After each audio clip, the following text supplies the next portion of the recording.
nós já estamos de volta e vamos falar agora do nosso sorriso. Sim, sorriso tem a ver com a nossa qualidade de vida, com a nossa saúde, sim, viu? Todo mundo sabe que sorrir é a maior expressão, também o maior símbolo da nossa felicidade, não é mesmo? Gente, essa é a missão da Oral Sim Implantes, viu? Transformar milhões de sorrisos em todo o Brasil. Isso mesmo, inclusive o seu que está nos acompanhando nesta manhã, viu? Então, chegou a hora de trocar a sua dentadura ou a sua ponte móvel pelo tão sonhado tratamento com implantes dentários. E é muito simples fazer isso. Basta você ligar agora mesmo lá para a equipe que está pronta para lhe atender, né, e agendar uma avaliação. O telefone é o 2513-7272. Vou repetir, hein? 2513-7272.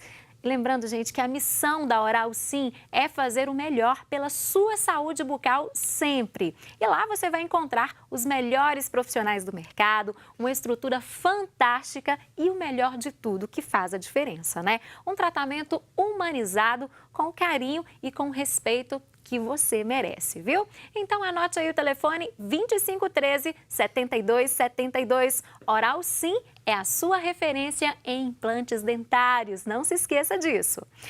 E agora nós vamos continuar a nossa conversa, né, com o ortopedista Dr. Tiago Alexandre sobre dores nos pés. Doutor, no último bloco nós falávamos da pisada, né, da pisada correta, das pessoas ficarem atentas, o senhor alertou muito bem, criar essa intimidade com o pé, né?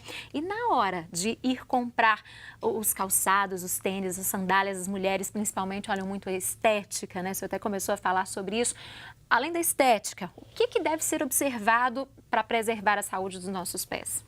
Então, principalmente para as mulheres que prezam muito por essa questão, é importante a gente, igual eu falei, tentar conciliar a estética com a saúde, que seria o nosso conforto. Igual a gente se prepara quando vai fazer uma corrida, coloca roupas leves que vão auxiliar na transpiração, no movimento, para os pés é a mesma coisa. Quando a gente está pensando numa atividade no dia a dia, que vai ficar muito tempo em pé, é importante que a gente utilize calçados que vão dar condição, que vão evitar que tenhamos dores nos pés. Falando em termos de salto, o que seria interessante a gente observar? O salto, ele não deve ser muito alto. Então, a parte da frente e a de trás, onde fica propriamente o salto, a diferença deve ser em torno de 3 a 5 centímetros. Estou até olhando o meu aqui para ver se está correto, viu? Vai ganhar um xizinho. Então, a diferença deve ser em torno de 3 a 5 centímetros e o salto, ele principalmente tem que ter uma base mais larga para aumentar a superfície de contato com o solo, evitando ou pelo menos diminuindo a chance de ter torções, luxações e aí que o paciente evite se machucar. Então, assim, pode usar salto? Pode usar, só que ele tem que propiciar algum conforto.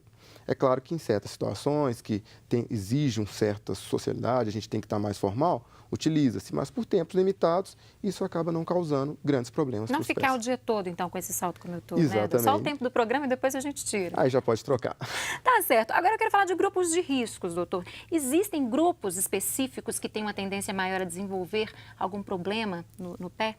Sim. Então, falando em termos de grupos de risco, os pacientes mais idosos, eles têm maior tendência a desenvolver, porque já existe uma certa sobrecarga e algum desgaste das próprias articulações. Aliado a isso, pacientes que são sedentários, que já têm uma fraqueza, uma estrutura muscular mais comprometida, e aqueles outros pacientes que já têm algum tipo de artrite sistêmica, que já tem um outro comprometimento geral que enfraquece os tendões, que enfraquece até mesmo os ossos, esses têm maior propensão a ter alterações. No caso dos idosos, então, aí é necessário um acompanhamento mais de perto, né? Uma ida mais frequente ao ortopedista, seria isso? Sim, porque querendo ou não, o próprio trauma, a própria dor nos pacientes idosos, ela tem consequências maiores.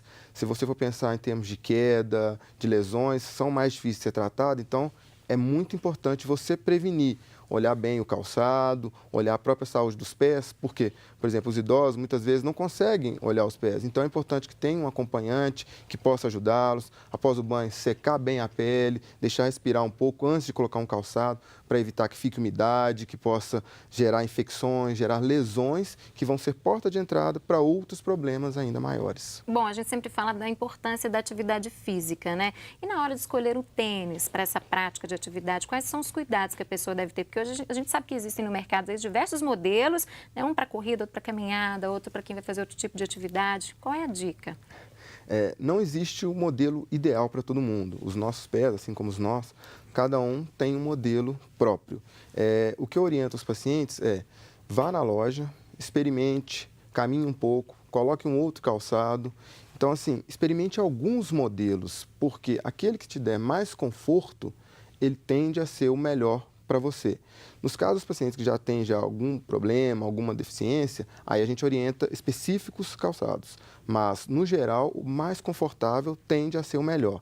E uma dica interessante é que, quando a gente vai praticar uma atividade física, por exemplo, a corrida, após a corrida, o tênis também tem que descansar. Então, é importante que a gente tente ter mais de um modelo, para que o tênis que você usou num dia, você dê descanso para ele no segundo dia e volte a usá-lo somente no terceiro. Porque se você usa ele repetidamente, ele vai se deformando, vai assumindo a postura do nosso pé e ele para de proteger o nosso organismo. Então, as pessoas têm que ficarem atentas aí ao tempo de validade desse tênis também, né, sim. doutor? Observou que ele começou a ficar muito deformado, que ele já está um pouco caído ou desgastou demais, é importante você trocar, porque eu costumo brincar com os pacientes. O tênis dá para trocar, o pé é um pouco mais difícil. Agora, para quem pratica muita caminhada, corrida, tem alguma dica? Eu já vi muitas pessoas com dúvidas sobre o toque no chão, a forma exata de colocar o pé no chão. Muitas pessoas colocam primeiro à frente, outras atrás. O que é certo? Então, para a caminhada, o ideal realmente é você fazer o toque do calcanhar primeiro, depois você apoia todo o pé e faz o desprendimento com a parte da frente do pé. Na corrida, realmente é possível realizar as duas coisas. Não existe a fórmula ideal. Então, existem corredores que tocam com a parte da frente, não tem lesões, e outros que fazem o contrário. O importante é o paciente, a pessoa ver se depois da corrida, com a forma que ela está realizando, se ela tem dor. Se for uma dor de uma fadiga muscular, ok, isso aí é próprio do exercício, sim. Agora, aquela dor que limita para o outro dia, que é persistente mesmo com o ganho da musculatura, indica que a corrida não está sendo da maneira correta. E aí vale a pena fazer uma avaliação médica, mesmo fisioterápica, para tentar mudar e educar para a corrida. Então, é uma coisa interessante que todo mundo começa a correr para poder se educar, fazer as outras coisas. É importante a gente se educar e aí começar a corrida de verdade. E já começar da forma correta para não ter problema, Para né? evitar problemas maiores. Agora vamos falar de joanetes, doutor. Queria que o senhor explicasse para quem está em casa o que são as joanetes e o que causa. Então, o joanete, ele ocorre aqui nessa parte da frente, se a gente observar, então é no dedo maior, a gente teria uma inclinação dele para dentro e essa parte interna fica aumentada. E isso, em contato com os calçados, tende a gerar dor, tende a dificultar a utilização dos calçados, atividades físicas, etc. Ele tem mais de um fator ocasionado.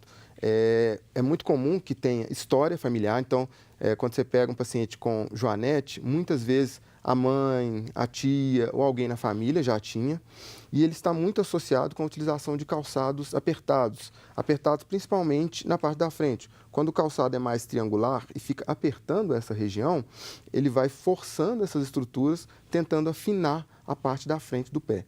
E isso, ao longo do tempo, tende a ir aumentando e o paciente começa a ter o joanete.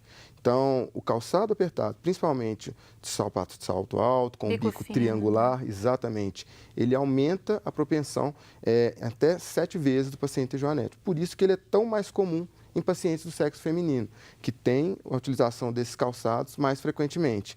E ainda aliado a isso tem a questão, muitas vezes, da menopausa, que já existe alterações dos ligamentos, umas alterações hormonais, enfraquece essas estruturas e aumenta ainda mais o joanete. E qual que é o tratamento quando a pessoa já tem joanete?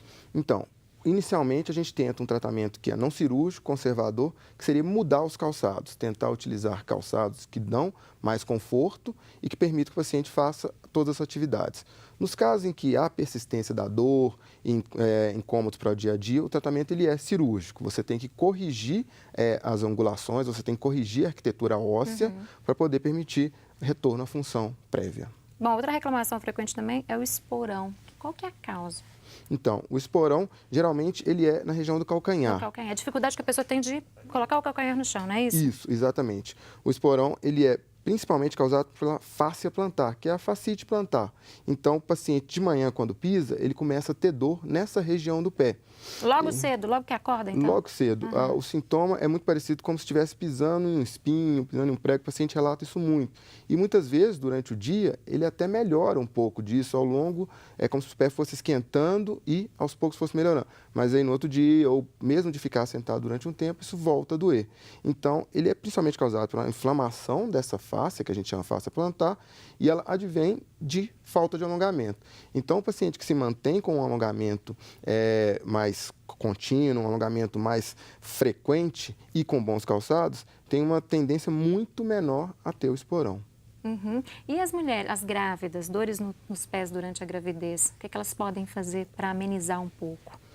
Então, primeira coisa, cuidado com o calçado. Realmente não tem jeito, ela tem que procurar utilizar os calçados mais macios, que adaptem melhor. A gente sabe que a grávida tem uma tendência a reter líquido, então os pés já ficam mais inchados.